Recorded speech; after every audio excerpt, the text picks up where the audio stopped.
If you ask your average Christian why it is that they believe what they believe, they'll typically give you one of three answers.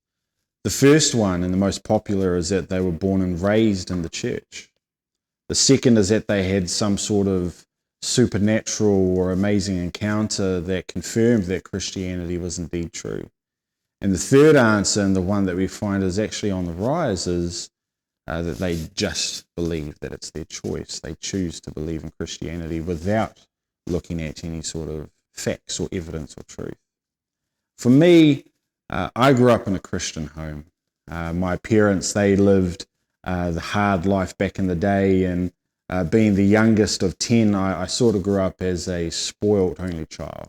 I had an awesome childhood. My parents told me they loved me every day of my life.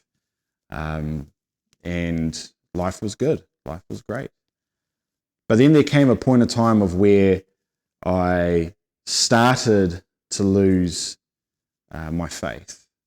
I had the idea that church and everything about it was just all what I was raised in. I was taught that Christianity is true, but I was never told why. And as I grew up and as I got older, eventually I ended up completely walking away from the Christian faith. And I lived that life for a few years. And then one day, I realized that the life that I was living wasn't as satisfactory as what I thought it was. Doing things my way, me being God of my own life, there was something missing. And then I went on what I would call a truth quest. I no longer wanted what was just is. I wanted the truth. And so I started meeting up with a few friends. I met up with people from other faiths. I researched, Googled, all of that stuff. And I ultimately came back to the Christian faith, and I found that there was more to it than what I was taught. The Apostle Paul says that in 1 Corinthians 15, if Jesus has not risen from the dead, then our preaching and your faith is useless.